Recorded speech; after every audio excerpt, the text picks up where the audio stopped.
thank you so much for being here. Thank you, Eva, for putting her trust in me to moderate this panel. Fun fact, math was not my my favorite everything in school, but lucky for us, we have really talented and experimented and really beautiful ladies that are way more capable to explain everything that's around STEM, but especially everything that's related to diversity in STEM. Thank you so much for being there, ladies. I think that we are going to start with a short presentation for each of one of you, and then we can just jump right in. Who wants to start? I can start, yeah. Yeah, my name is Celine Ho. I'm born in Montreal, Chinese. My parents immigrated from China, and they decided to start a new life in Montreal. They didn't know anybody, so based on their resilience, I found that I got strength from that, and they always encouraged me to try my best to do anything I wanted. So in 2000, I was like, oh, what should I study in university? And I looked at the tendency, and I'm like, oh, I should go into IT. And then I decided, oh, why not? I should just give it a try. It doesn't work out, I could try something else. So then I got into McGill in computer engineering, and that was crazy. So it wasn't what I expected, but it was definitely a lot of things I learned. Teamwork, programming, a lot of different things. And I realized that IT is so vast. You can touch on different things. You could work in not just programming, you could also be doing business analysts, IT service management. And after working in IT service management for many years, I went into cybersecurity. So now I'm a cybersecurity manager at COGECO. So I realized that our skills are transferable and we could work in different fields.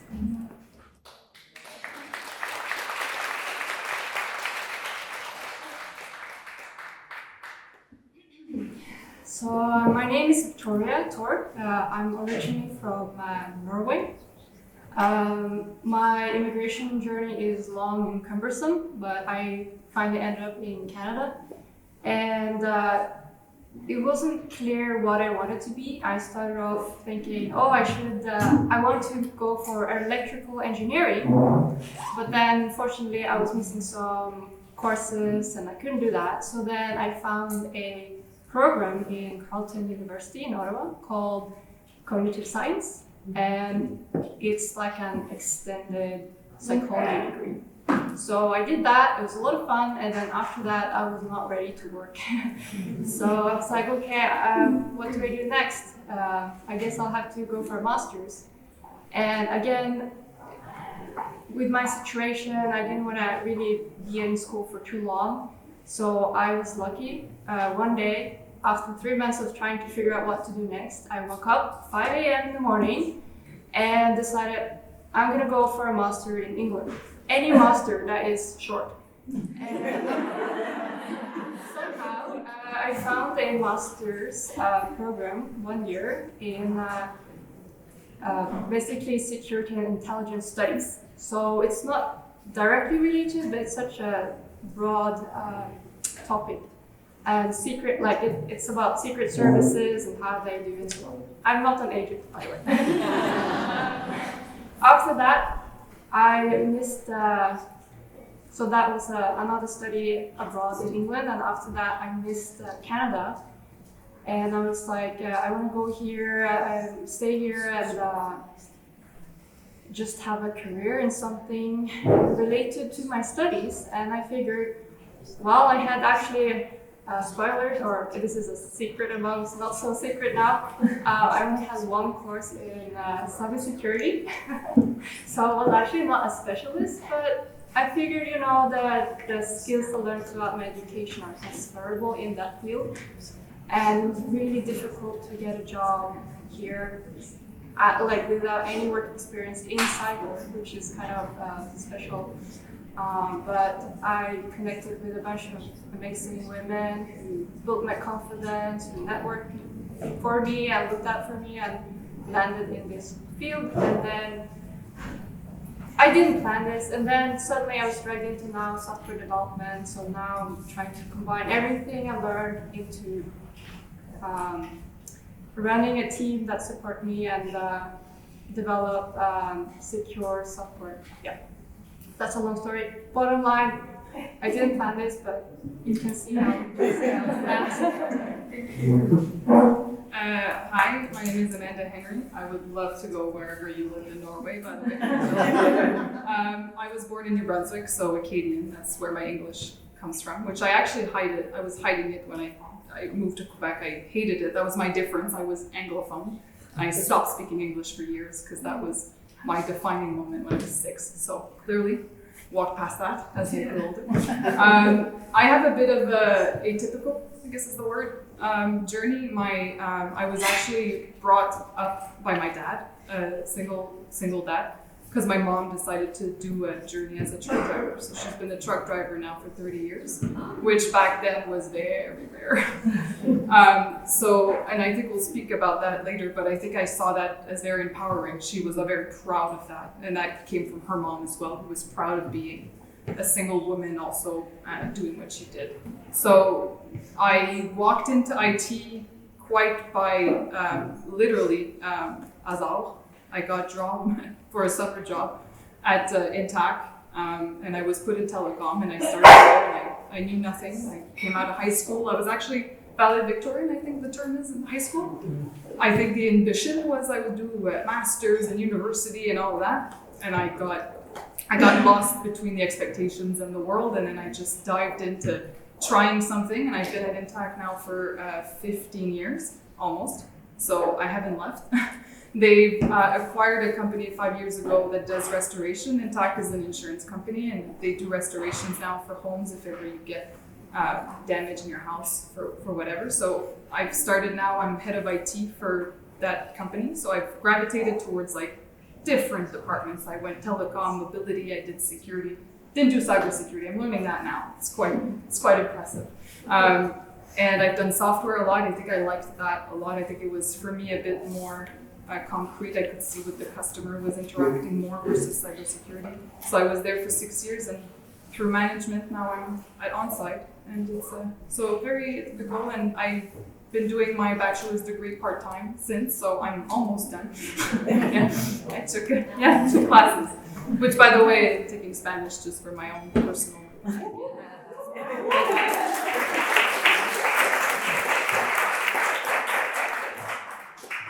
So, hello everyone, I'm Stefania Pecore. I come from Italy, but I've been living here in Canada, I think, for the last 5 years. Right now I'm also Canadian from this month.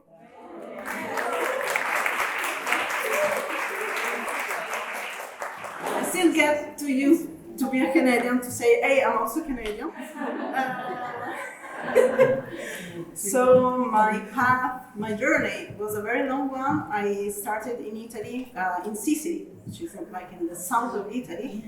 And I started from bachelor degrees in foreign languages. So it was very, very far away from what I'm doing right now. I'm an AI director. So everything started in a weird way. I was like, okay, I really like to speak several languages. I really like to know the culture, but can I try to avoid people to have a whole bachelor to speak with other people? And at the time, AI was not something so trendy like right now, especially in Sicily. So I was I think the first to finish my bachelor with an AI thesis. It was very hard because people were like, what are you talking about? A machine that can translate stuff. It's weird here. And then I started to travel a lot. I did my master in France. There AI was a little more studied. It was always more on the machine translation side. And I did all my journey in natural language processing. I ended up doing a PhD, more related on e-commerce and sentiment analysis.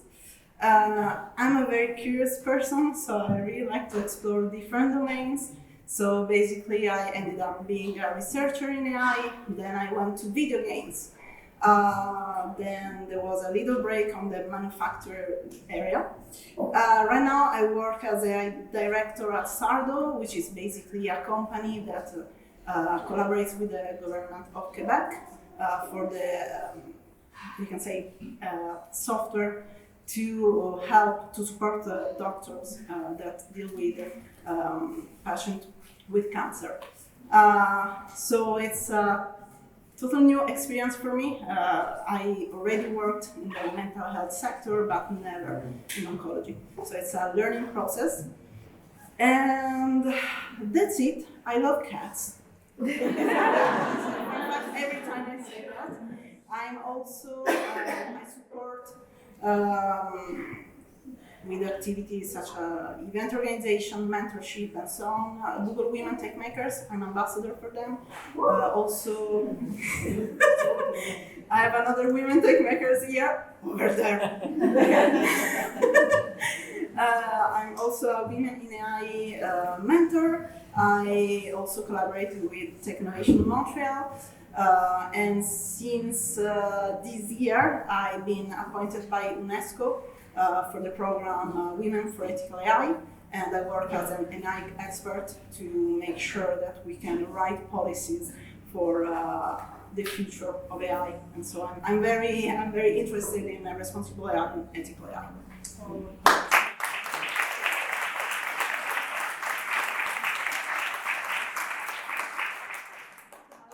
So yeah, what I was saying is that what I really find interesting with all your journeys is that they're not the linear ones, because sometimes when we see accomplished people on the stage, you think that they've got everything figured out from the beginning, and it's rarely the case.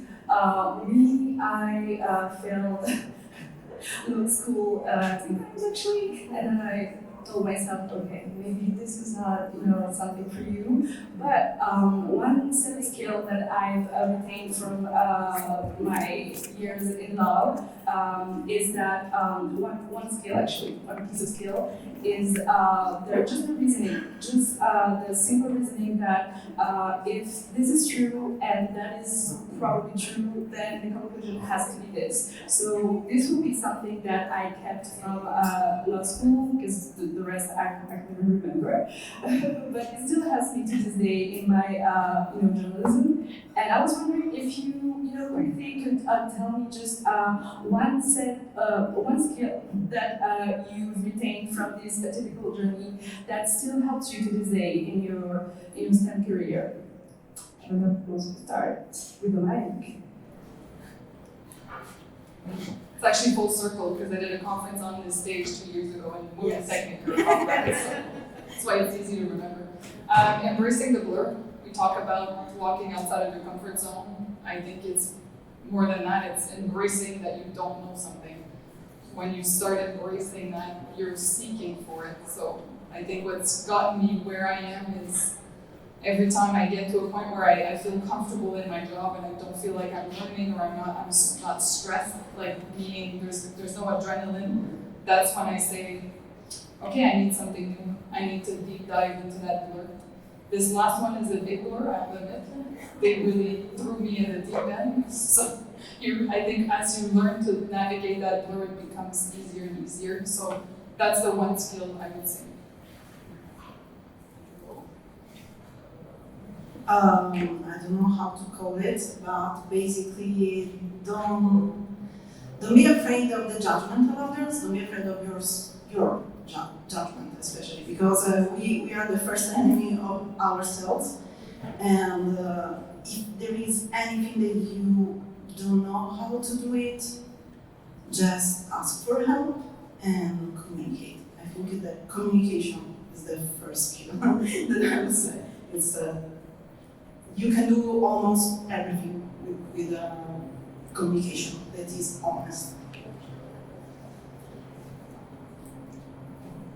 So similar to what they talked about, I think communication is very important and collaboration as well. We can't do what we want to do alone. We have to find people to work with. We have to build bridges, build connections. Women need to help women, men need to help women, vice versa. So I think we're all there to help each other grow, and we can build strength on that.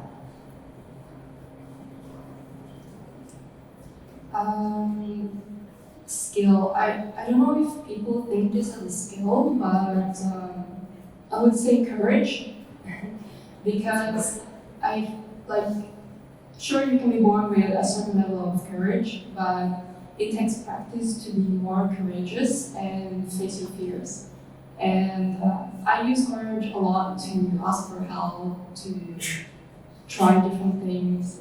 It's all about, sure, I can be scared, but it's actually facing it and giving it a shot.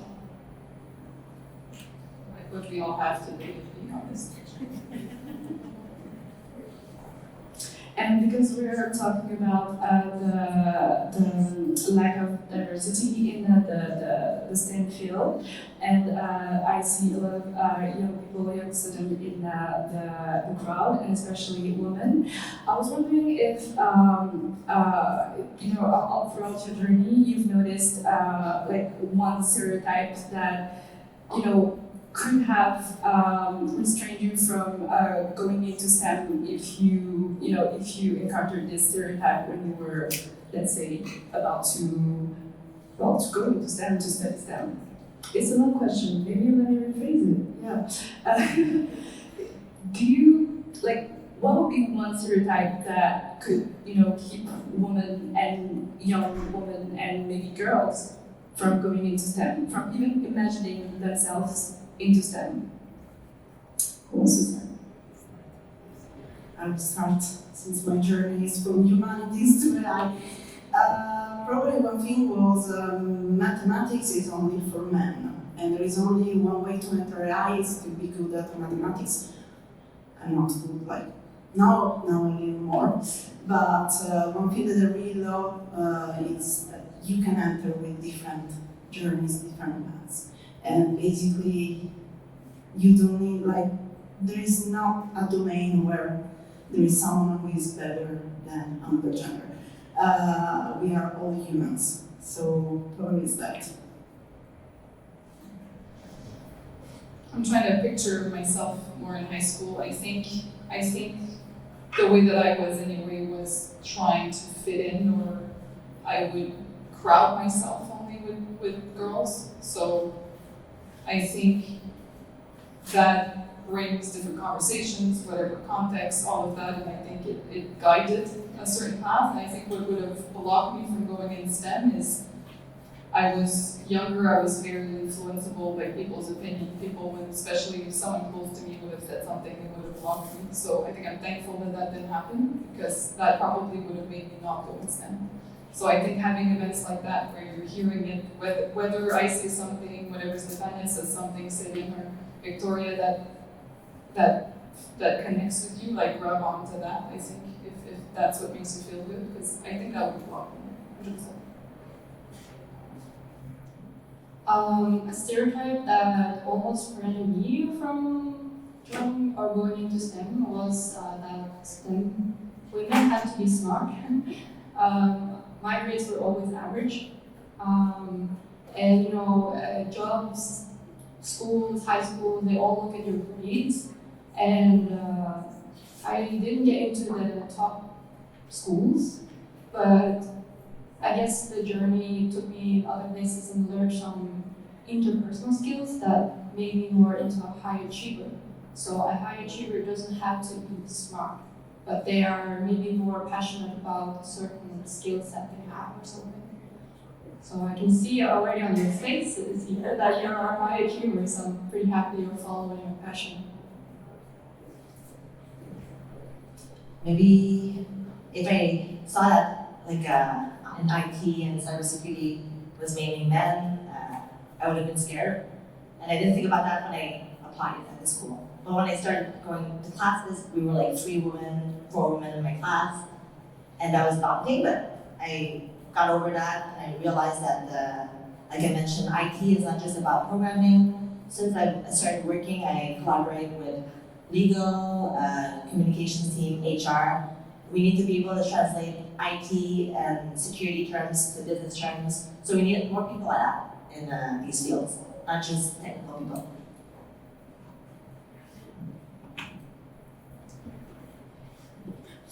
And you know, I'm noticing that you have a little Lego, you know, the one you shoe, and also Stefania, you have a red, you have red hair, and you actually have my favorite color as a dress.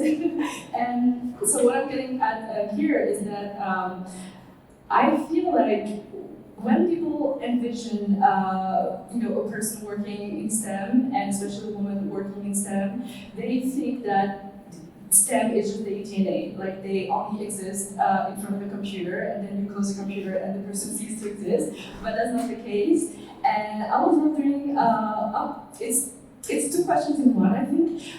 First of all, it's why, according to you, that, you know, stereotype exists, if you know, encounter that, and if you could just, you know, give me one counterexample of something that people here in the crowd would not expect you to have as a hobby, or just to like, just to, you know, just to kill that stereotype today.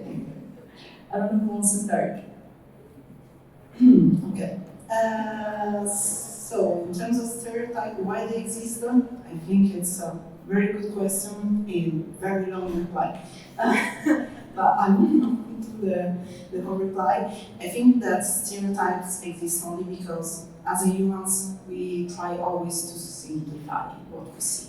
So it's simple just to, it's not only in STEM, I think it's in every type of role, we will try to simplify and also assume that the person is doing that job because is like that job, which is not true, probably has some characteristics that we hopefully has some characteristics that reply very well for that job, so that the person is happy to do it every day, but it's not the job. In terms of stereotype, one thing that usually people are surprised is that I'm a singer. So they're like, wait, you stay all the time in front of a PC, you are very shy and so on, you're a singer, and yes, because I'm a human. And I really love art, and I really love to express myself in a way that is beyond the data. So yeah, that's for me. I agree with your definition for stereotype. I think even in this room, I know we're here to represent, you know, women in STEM, but even individually, we stereotype every day, and that's the lens that we wear based on education, experience, trauma, cultural background, all of it. So I think that's the part that's the most difficult, is how do you, that's a long answer, how do we move past that? I think one of the stereotypes you talked about, my shoes, took a lot of courage and evolution for myself to say I'm going to go on stage and wear Lego shoes. I have purple in my hair too, that took a while. I had an image of corporate leaders that did not have purple hair and didn't wear a Star Wars t-shirt and Lego shoes. And I started a little bit. I had a little mesh purple, and I went small, and then when I realized people were able to see beyond the purple, I just put more and more. And now it's part of my brand. I flipped the script. It's part of my brand. Everyone knows. If you don't know, I love purple. So it's just part of my colors now, and I try to bring it at the forefront so that people know it's who you are, it's where your values, how you walk, it's what you do, it's your actions, not anything else. So it's my little contribution to myself on trying to counter some of the stereotypes that I saw. So that's for me. And funny things, oh my God, well, I'm a bit of a geek. My husband brought that even more to me. I think I was putting the kid in a locker as I grew as an adult, and he brought it out. So any superhero movies, Legos, obviously. I think that's enough. Lego. So yeah, so that's when it comes to stereotype, I think there are two main things that I notice, and that is confirmation bias and representation. So confirmation bias is when someone says there's not that many women in technology, let's say. Then you start thinking, okay, there's not that many women in technology, and then you might stop looking. So you don't notice how big of a community you can connect with. And then the representation, of course, are you actually looking for a community of STEM women? So I had a very interesting experience where I went to one of Canada's biggest security trade shows, and maybe a little bit of background, I work in WITT Hub. It's all immigrant women working as software developers, UX UI designers, and so on. So I'm always in an environment with strong women who love technology, who code and develop applications. So I always see women in this field. But then I went to this security trade show, and you have it, I was volunteering for a group of women that represent women in security. So, I was seeing women everywhere, and then suddenly I hear someone say, oh, did you see that we're like I went on the bus, I was the only woman on the bus. And do you see that only a sea of blue suits? And I hadn't noticed. But when someone said that to me, I then noticed, and then I felt kind of small and alone and underrepresented. But before that, I felt very powerful and represented because I was already in the community of women. So yeah, I think that contributes to a bias. If people keep saying, "Oh, we're underrepresented, we don't have enough women," then maybe you start thinking and believing that. But I encourage you to think, we are growing, we are a movement, and as you can see, a lot of people here. It's the biggest event I've gone to. Yeah, that's a long answer. Something different, sometimes family members will ask me, oh, you work in IT, you work in security, are you programming, are you fixing the computer, so I'm trying to explain to them, there's so many other things they can do in STEM and break that stereotype, and we're not just programming, wearing black hoodies in our basements, so. You see, we're all different. I love your purple hair, I love it.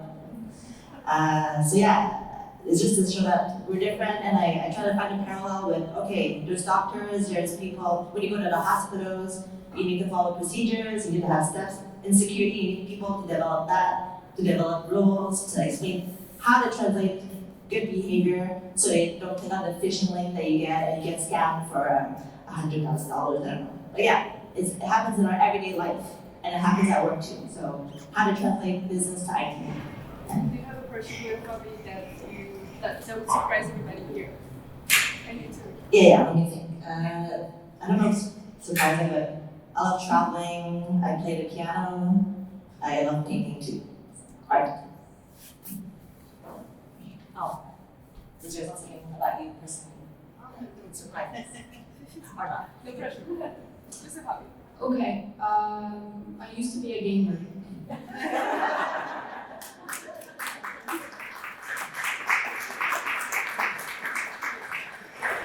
And I'm so glad that you pronounced the word bias, Toria, because I had a particular question about that, and I think I'm going to start with my own experience. I'm a journalist, but I'm also a woman, and I'm also a Black woman, and that is, in most newsrooms, quite an anomaly. It's getting better and better now, but sometimes it feels lonely, I have to say, but also it feels difficult because you can see that people don't really see you for who you are, what your skills are, and what you can bring to I hate this expression, but to the table. They see their own bias first, and it's kind of like you have to prove yourself. You have to do better than everybody else, and then they will start to push their biases aside and be like, oh, hey, nice to meet you, but you've been there for like 6 months. But I was wondering if, especially you, Celine, if as a woman of color like me, you felt this at one point during your career, and how did you handle that?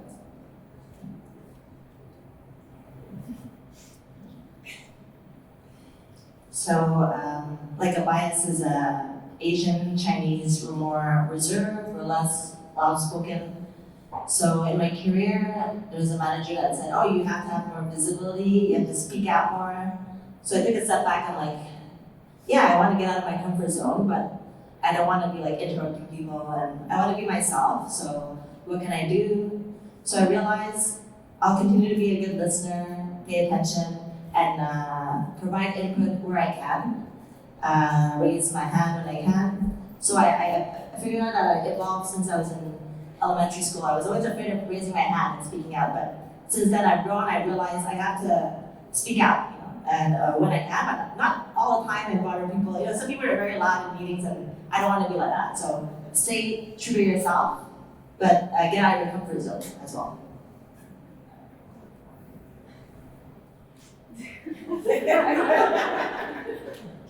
Feel free to bounce back on what Celine said. I found your last sentence really insightful, really interesting. To stay true to yourself and to also get out of your comfort zone. It like you said it, it goes together, and most of the time you would think that those are two completely different things. I don't know, how you feel about that, please.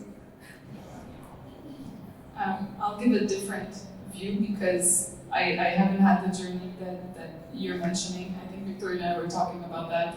We're just walking on our lives without realizing there was a problem until people started highlighting it, and then it became more obvious by looking at it. So from my perspective, I think, and that goes to anything, if you're too focused on the tree, you don't see the forest behind it, right? So people's biases are their own, and that's their problem. What you can do is control what you do facing those biases. And like Celine basically just said, she got feedback. She didn't take it as, oh, he's biased towards me. Maybe he was.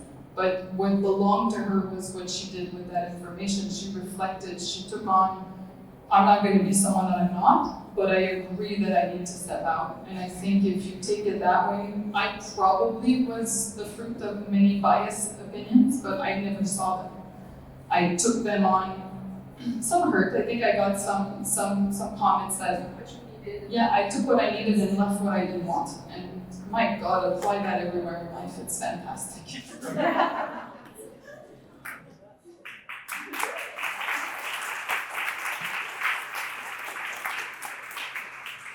Yeah, I would just add, I totally agree. Again, if we think about before the roles we have, we are humans. This means that we see everything in a different way. Each one is different, so it might happen that we might have a bias, people may have bias, but you said it's important that we listen to the feedback and try to understand, is it true for me? We can also try to ask for more explanation, because sometimes you have people that will say something, but it's not really what they meant, and it's not really what you listen to, so it might be a chaos. And I think it's something in some way positive, because it will force you to not only listen more to yourself, but also talk to the other. And honestly, sometimes I got some feedback from biases, and the best outcome was that after the discussion with that person, first of all, I was able also to learn something, and we also became friends, because basically there was a misunderstanding, and then it transformed in a beautiful friendship. Well, actually, just with what you were saying, I was just talking to that with my friend, is when people give you feedback, the way you have to take it is, this is feedback based on their perception. And that's really important. Every time I give feedback to my employees, I always tell them, this is my feedback, this is my perception based on when I saw you, how you felt that day, your perception of what you need to be at the office. It's a perception. It's not cash and you take it and this is what you are. It's a perception of that person, and you really have to melt it into everything and take what you want. And it could be that person's perception that's wrong, so change it. You know, that's. Thank you. That was, I'm going to keep all of your advices. Really, that really that will be of great help. You know, in the future, I'm sure. Sorry, Victoria, you were talking about. I'm trying to remember, but you were talking about confirmation bias, about the fact that if you know, we hear something, we begin to see that thing in front of us. So, you know, one question that I had in my original list of questions was what woman could, you know, specifically woman could bring in STEM. But then, you know, I'm going to, you know, ask your opinion about this question. I'm seeing you laughing, but I'm wondering, you know, what would this question bring into a debate about the diversity in STEM? Like, how would this impact, not even elevate or downgrade, but just how would this question impact this debate, according to you, in your lives? You're aiming for me, so I'll This question is always very emotional for me. It's what do women bring, right? What are the qualities that women bring in IT? And I don't like that question at all. And that's why she's laughing, because I was very in the forefront with that. I don't want to fight fire with fire, right? We're here today because we're under siege. I don't want to flip the script and saying why we're superior. That's the feeling I get with that question. If you ask me, Amanda, yes, I'm a woman. I'm from New Brunswick. I have all of these colors. What do I bring? I'll answer that tomorrow or now if you have a question. But don't ask me what makes me superior because I'm a woman. I don't like that script. I think woman is one of my colors, and it's not everything. So that's kind of my perception for that. I would also add about that something that I think is related. Sometimes, again, it's a way how we can see things. Even we try to do everything to support our women. The only thing is that sometimes we forget that we are not only doing women for women, but basically we are also supporting women by making understand to men how they can support. And one of the things that I been asked in the last 2 years, since I do Women Take My President here, is, hey, I am, I don't know, a student, I'm a guy, I'm a man, and so can I participate in the event? Can I help you? Can I volunteer? Will you accept me? And like, what are you talking about? Like, I mean, it's a shared responsibilities that we support each other. And again, not because we are women or because we are men, we are human. We are in the same planet. We are doing the same stuff. So for me, it's like there is not really a sort of separation. And I know that there was one person here that was also scared to talk because he's a man, and I would want to say thank you, darling, for all the work that you have done today. You are very good.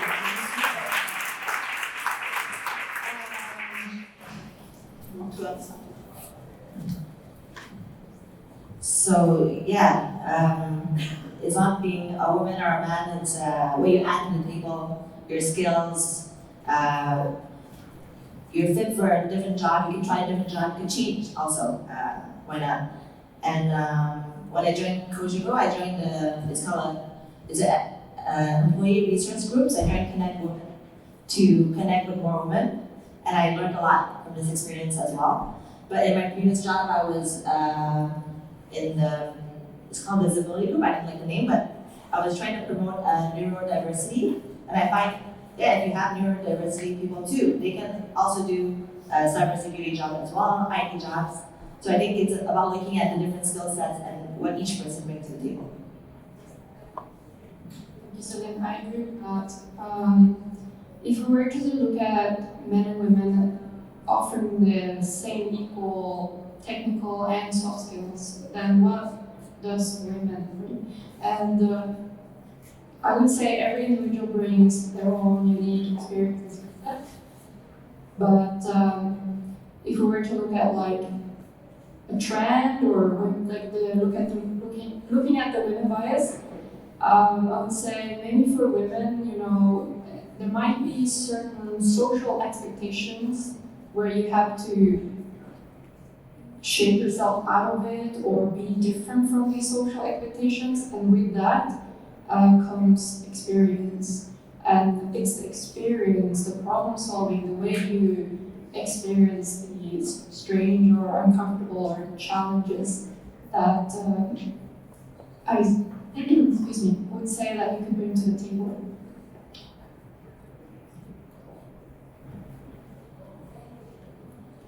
Very quickly, if you had like in 15 seconds, just one piece of advice to give to yourself, right about when you were about to jump into the STEM studies, what would this one advice in 15 seconds would be? Stefania. I have only 50 seconds. Be yourself. That's it. Be yourself, do what you want to do, learn what you want to do, and don't put domains in a box. They are more complex than just one thing. One advice would be don't wait for empowerment, take it. You control the way you act, what you decide, whether you apply to develop an app or you don't apply, that's your choice, no matter what people tells you. So don't wait for empowerment, take it. So I've been learning that I don't know the bigger picture. So every step I try to enjoy every experience for every step and see challenges as personality growth or opportunity to shape myself. What can I add? I always say, just go for it. You don't know everything, it's okay. If you see a job description, you have 30%, apply. Back then, I graduated, I saw a senior in a position and I said, let me apply for fun. And then they contacted me and they adapted the position to me. So that's how I grew. I said, go ahead, why not? So I just remember something. So instead, you might be using your brain a lot. I just want to remind you to listen to your gut.